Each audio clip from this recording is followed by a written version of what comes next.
Bismillahirrahmanirrahim. Wassalatu wassalamu ala asyrafil anbiya'i wal mursalin wa ala alihi wa sahbihi ajma'in.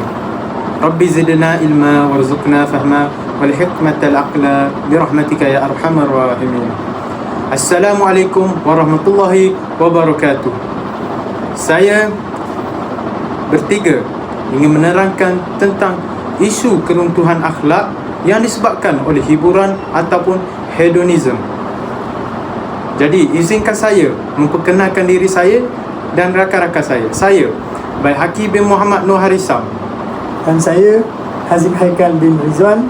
Dan saya Muhammad Fakhruddin bin Muhammad Faizal.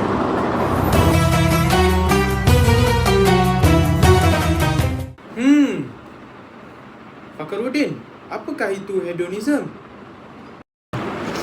Okey, hedonism ini adalah satu pandangan yang mementingkan kesenangan atau kebahagiaan sebagai matlamat kehidupan. Apa yang kita dapat lihat dengan secara mudahnya, hedonism ni dia matlamat hidupnya hanya mementingkan kesenangan dan kebahagiaan. Dia tak ambil kira untuk kebahagiaan keluarga ataupun sebagainya lagi. Dia hanya mementingkan dirinya sendiri untuk berhibur dan mendapatkan kesenangan di dunia ini semata-mata. Okey, seterusnya ialah nilai tinggi seseorang adalah kepuasan dan keseronokan peribadi, merujuk kepada fizikal dan mental. Maknanya di sini yang boleh saya jelaskan, dia mementingkan dalam hidup mereka ni hiburan. Nombor satu dalam hidup mereka ni hanyalah hiburan semata-mata. Merujuk dari segi fizikal dan mental ni, maknanya kalau fizikal berhibur, bermain muzik. Dari segi mental pula bersuka, berlawak, bermain telefon pintar, begitu. Yang ketiga pula adalah hanya tertumpu kepada kesenangan tanpa mengambil kira tanggungjawab ataupun keseimbangan hidup.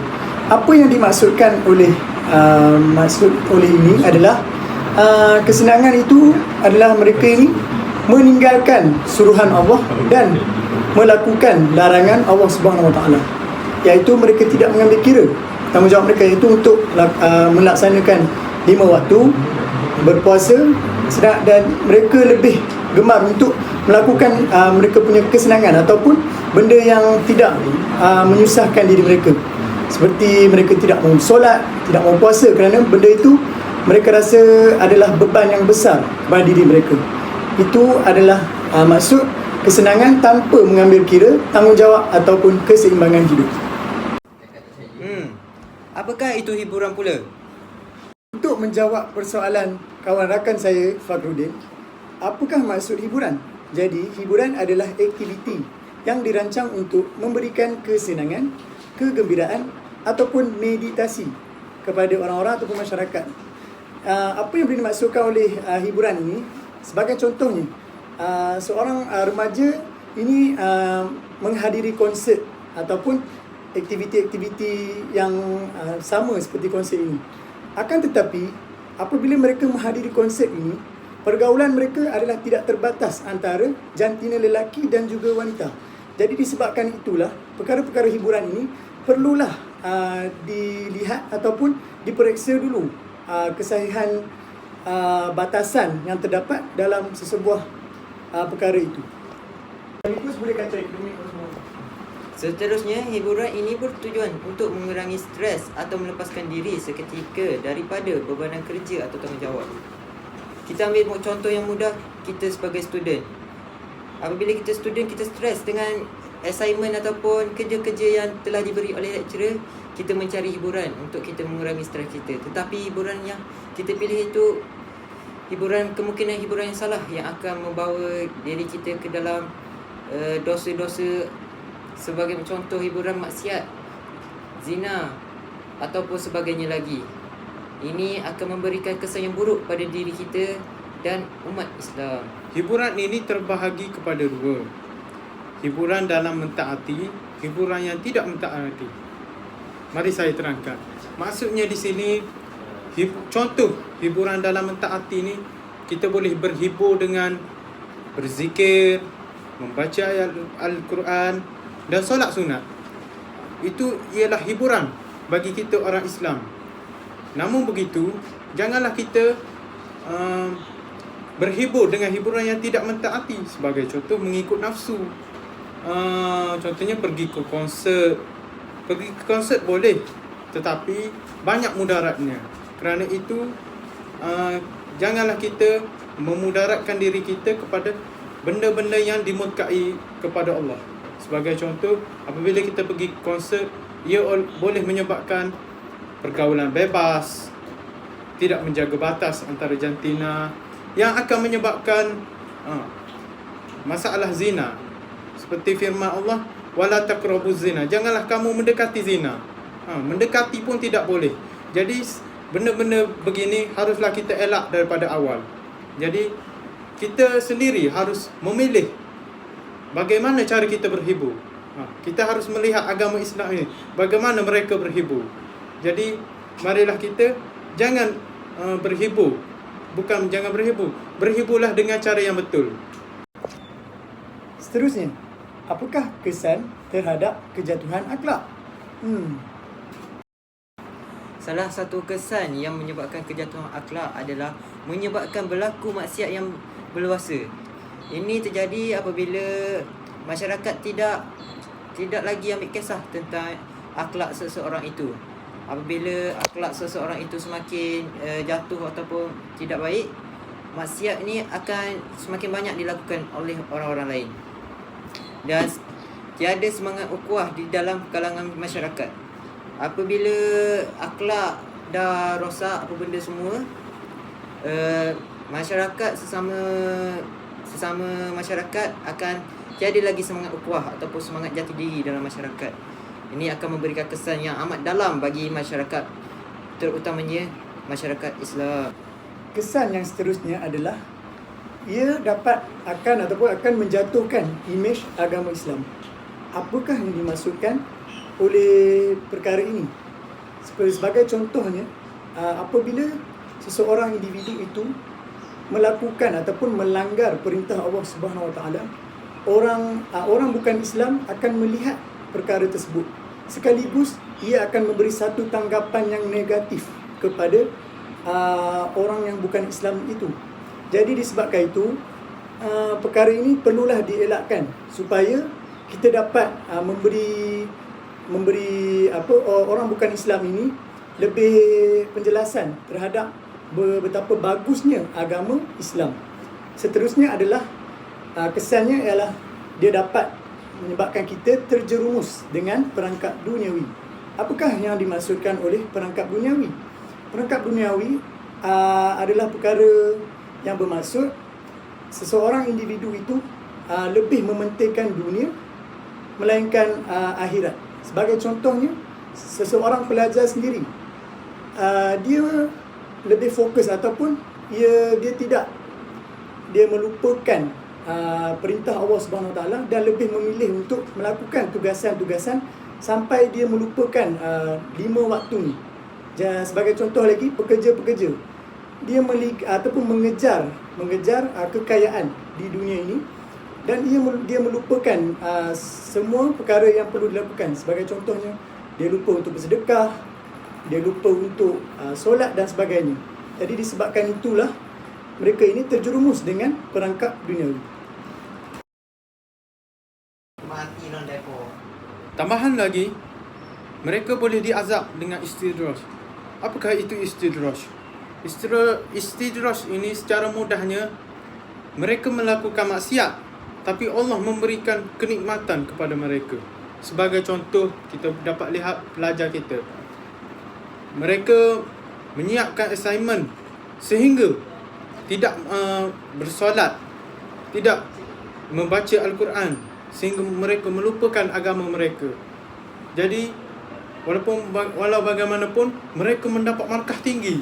Jadi itulah antara contoh-contoh istidraj. Mereka melakukan maksiat, tetapi di manakah azab Allah? Di manakah balasannya? Jadi Allah memberikan juga nikmat kepada mereka. Jadi itulah antara contoh istidraj, azab istidraj. Seterusnya, hilang keberkatan dalam hidup. Walaupun mereka berjaya, ingatlah tujuan kita ialah mencari keberkatan dalam hidup. Apabila kita mempunyai keberkatan di dalam hidup kita ini, hidup kita akan tenang, hidup kita akan mudah. Kita tidak perlu berhibur, tetapi Allah yang akan menghiburkan kita. Jadi, janganlah kita berhibur dengan secara berlebihan. Berhibur ini bukanlah merangkumi pergi konsert saja, tetapi merangkumi semua aspek. Bagaimana cara membangunkan akhlak generasi Muslim melalui Al-Quran dan Sunnah? Jadi, apakah cara membangunkan akhlak generasi Muslim melalui Al-Quran dan Al-Sunnah? Okey, yang pertama adalah ibu bapa perlulah mengambil peranan penting untuk mendidik anak-anak dengan nilai Islam sejak daripada kecil lagi. Seperti dalam pepatah juga, melentur buluh biarlah dari rebung. Jadi, untuk mendidik anak-anak ini dengan nilai Islam, ibu bapa perlulah menghantar ataupun memberikan pengajaran tentang agama Islam sejak daripada kecil lagi. Antara perkara yang boleh mereka lakukan adalah dengan menghantar anak-anak mereka ini ke dalam kamp Islam ataupun menghantar mereka ke pusat pengajian Al-Quran untuk menerapkan lagi ataupun meninggikan lagi ilmu tentang nilai Islam dalam diri mereka sendiri. Hal ini berketepatan dengan firman Allah Subhanahu Wa Taala dalam surah At-Tarim ayat yang ke-6, "Wahai orang-orang yang beriman, peliharalah dirimu dan keluargamu daripada api neraka." Yang paling penting ialah individu. Individu itu perlu menanam nilai ketakwaan melalui amalan harian. Sebagai contoh, kita mengisi masa-masa lapang kita dengan berzikir, mengingati Allah, membaca surah suci ayat Al-Quran. Jadi dengan ini kita dapat membina ketakwaan yang mantap. Jadi apabila ketakwaan kita mantap, ketakwaan inilah menjadi perisai atau pendinding kepada kita untuk tidak melakukan maksiat ataupun berhiburan secara berlebihan. Hal ini juga berketepatan dengan riwayat Tirmizi yang Nabi Muhammad bersabda, "Bertakwalah kamu kepada Allah di mana saja kamu berada." Dan seterusnya, menjadikan amalan membaca Quran sebagai amalan harian. Apabila kita selalu mengamalkan membaca Al-Quran, dia akan dapat menjauhi diri kita daripada melakukan maksiat ataupun hiburan yang berlebihan. Kerana dengan kita membaca Al-Quran itu, hati kita menjadi suci. Dan apabila hati kita suci ini, Allah akan melindungi kita daripada perbuatan-perbuatan yang berdosa. Sebagaimana Allah berfirman dalam surah Al-Ra'd ayat 28 yang bermaksud, iaitu orang-orang yang beriman dan hati mereka menjadi tenteram dengan mengingat Allah. Itulah apa yang mudah untuk saya simpulkan. Apabila kita ingat Allah, kita akan takut untuk melakukan perbuatan yang berdosa.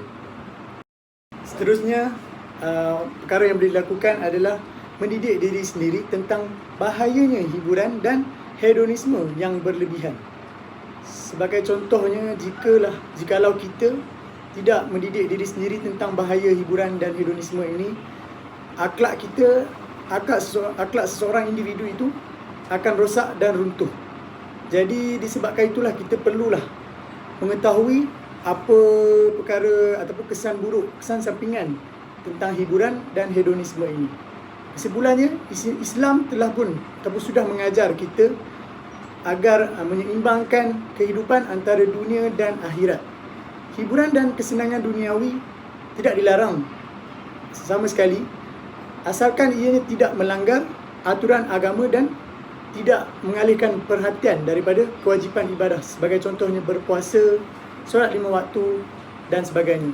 Oleh itu, setiap Muslim diingatkan supaya menggunakan waktu ataupun masa mereka dengan bijak, iaitu dengan menjaga niat dan sentiasa mengingati bahawa kehidupan dunia adalah ladang untuk meraih kebahagiaan abadi di akhirat.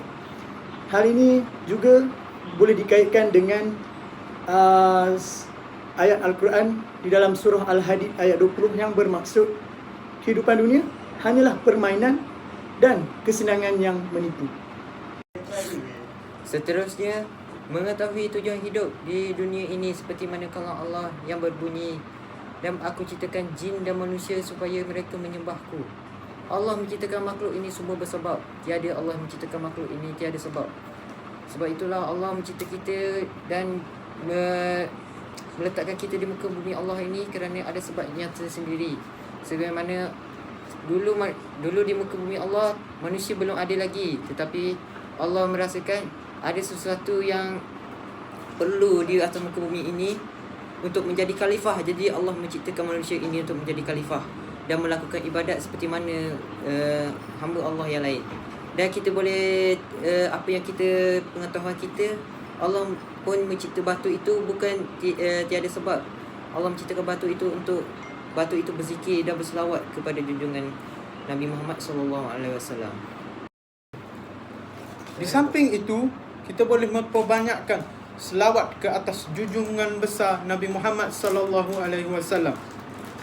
Hal ini yang difirmankan oleh Allah dalam surah Al-Ahzab ayat 56. Innallaha wa malaikatahu yusalluna 'alan nabi ya ayyuhalladzina amanu sallu 'alaihi wa sallimu taslima.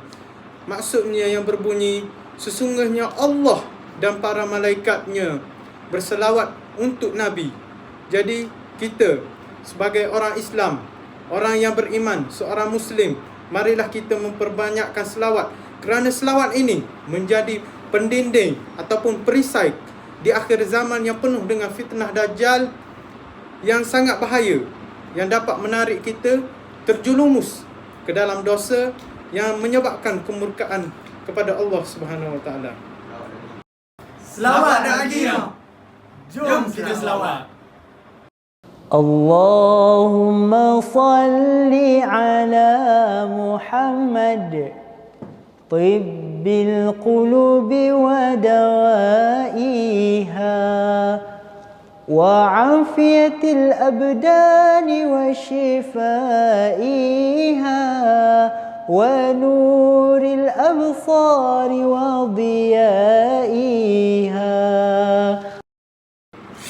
Kesimpulannya daripada pembentangan kami bertiga, apa yang kita dapat hari ini adalah bahawa hiburan itu sangat bahaya, seperti mana di dalam Al-Quran dalam surah Wal-As innal insana lafi khusr illa allazina amanu wa amilus solihat wa tawassaw bil haqqi wa tawassaw bis sabr.